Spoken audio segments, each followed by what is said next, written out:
If you're a business owner and you're on payroll and you're paying yourself the same amount every single month, I can almost guarantee you you're leaving room on the table. It's not optimal, and there are some other strategies that you could be benefiting from and probably overpaying on payroll taxes as well. Our salary is just not for our pay as a worker. Think of your pay as a strategy. It is the number one topic we talk to our S Corp clients about, and that's what Mike and I prioritize and specialize when it comes to tax strategy.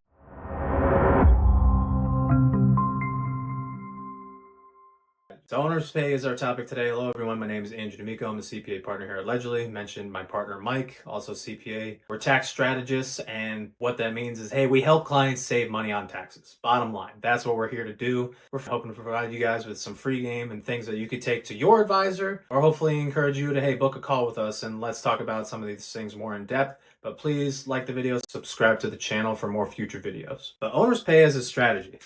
I realized I did not put anything up here. So what are our common mistakes when it comes to payroll? And if I haven't mentioned it, like I kicked off the video, I'm talking to business owners, you're self-employed, and you have payroll, specifically you S corporation owners. That is who this video is going to pertain to the most.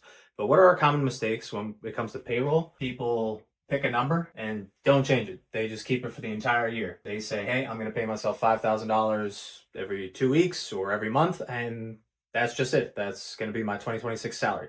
Not how we want to do it. Once they set their salary number, then they go ahead and they ignore the season, tax timing, etc. Right? They're not flexible. Again, we just locked it in, and then that's where the planning stops. And then at the end of the day, they end up with surprises in the form of, could be tax bills, messes up our retirement planning. Maybe we have a cash crunch or a cash flow problem. Right? All these things because we stayed static with our payroll, which we do not want to do. So that's our basis for the video. But let's take a step back. I'm sure you all know, you business owners out there, you got your S corporation, right? I know you wear many hats. You're the salesman, you're the ops guy, you're serving admin, you're doing advertising, you're doing all these things. Sometimes you're your own bookkeeper too.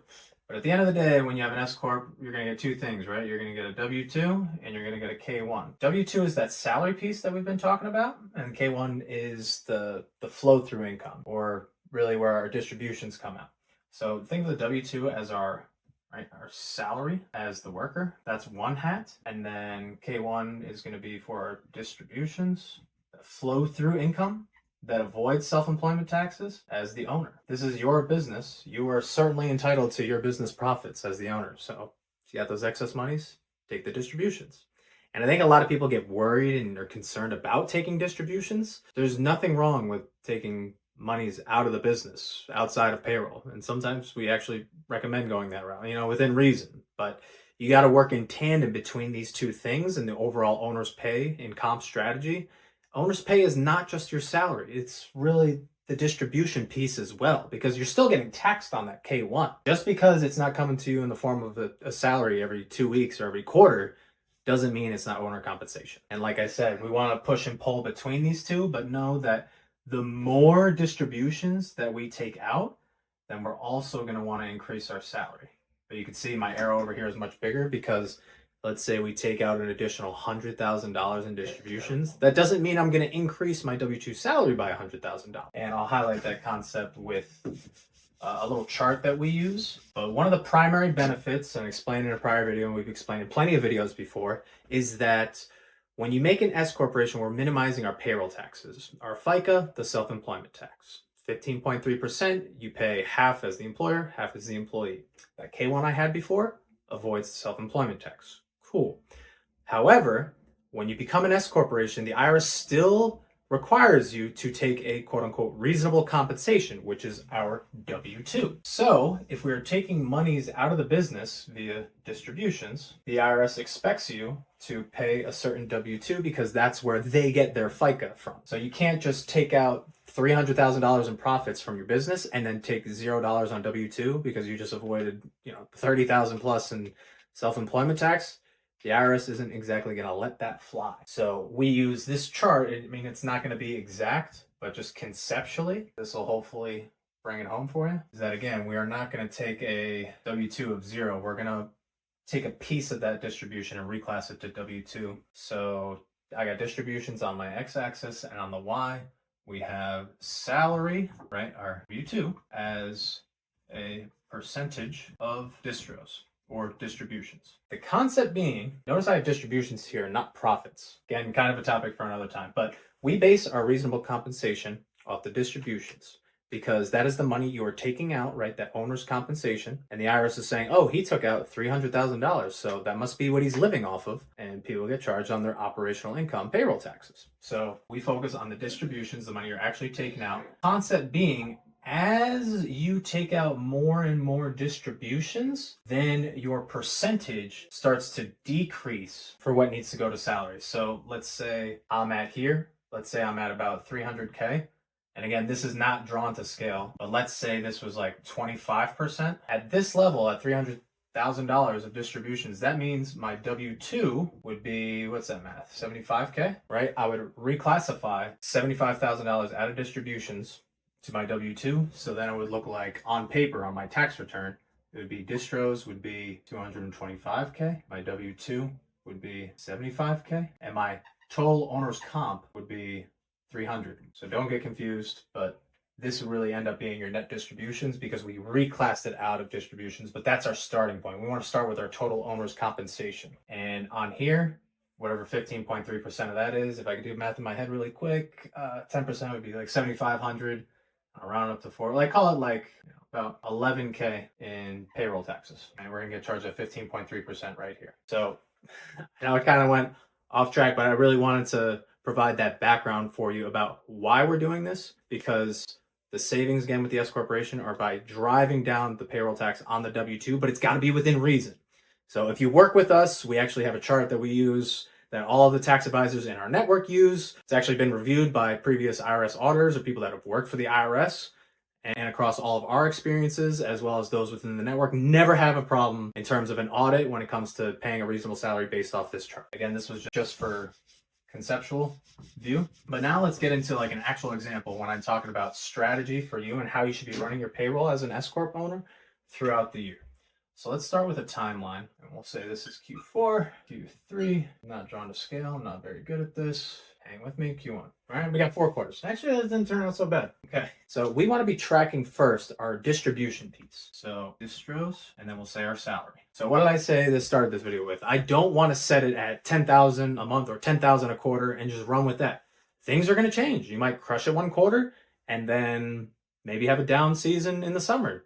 Depends on your business, how things are going, who knows? But exactly what I would not want to do is say, okay, I'm going to take out 25K every quarter and I'll pay myself a salary of, $12,500 every quarter, and then end up with 100K and 50K, and my total comp is 150. I don't want to set it and forget it. I should have drawn that in written. This is what I do not want to do. This is what I don't want to do. I want to be like Apollo Creed. I want to stick and move. Shout out Rocky. It's going to depend on your business. Tax timing, we're like for us in Q1, everybody's running to us for tax returns. So obviously we have a much higher Q1 rate than the rest of the year. Name of the game, part of the biz, but let's say you take out $50,000 in Q1. Okay, maybe we'll do a salary of $25,000 for that. Maybe next quarter things go down a lot and I'm only taking out $15,000. Maybe I do $10,000 for my salary. And then maybe I have a terrible Q3. So I only take out, now I'm down to $10,000. I want to manage my cash flow. So maybe I don't run a payroll for that quarter. And then maybe I start to come up from error and I get another 10 in the last quarter. And maybe just to make sure I'm reasonable compensation at the end of the year, I run another one for $5,000. And then what does that give me in terms of numbers? So then I end up with 85 that I'm going to report as distributions. And then my W-2, I think it comes out to 40.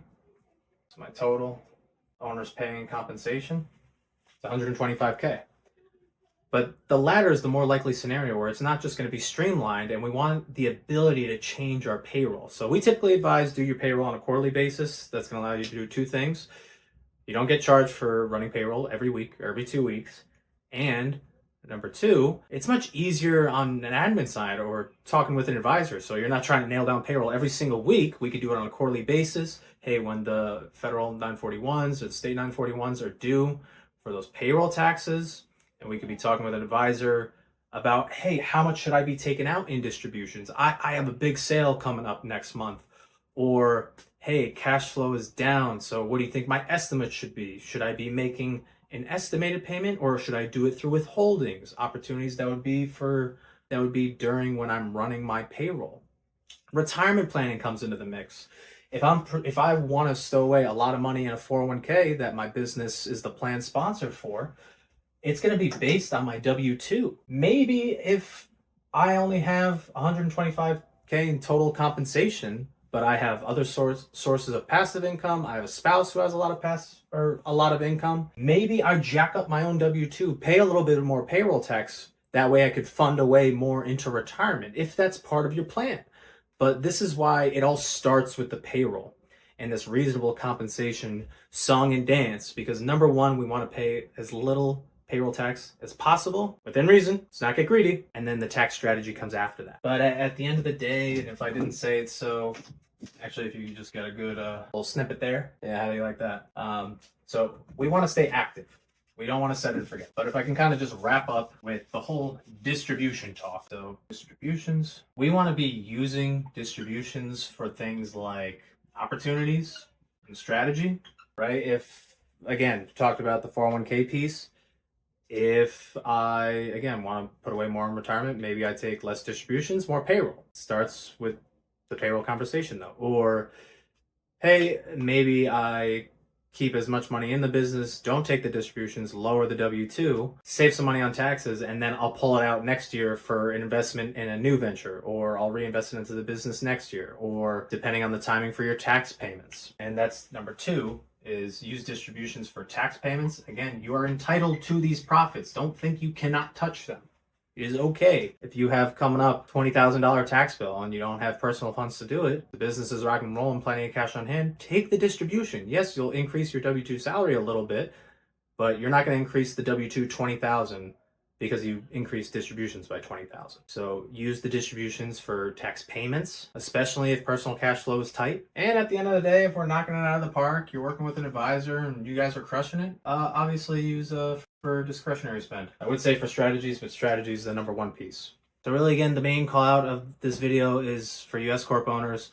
Let's just shift our mentality away from that set it and forget it, and let's stay active. Again, stick and move. Let's jab and jive. We want to move with how our profits are going. Let's tie our distributions to our profit and keep it dynamic so we can change. Let's review this on a quarterly basis. Let's work with an advisor to make sure after all strategies are implemented that we're up to date on estimated payments, withholdings, and those kinds of things. Because at the end of the day, this will be the groundwork for all further strategy in your personal picture. So guys, I hope you found this video helpful. Please drop any questions, give us a like, and subscribe to the channel for future videos, a lot more of which we'll be talking about the S Corp, even more so. Appreciate it, guys, and we'll see you on the next one.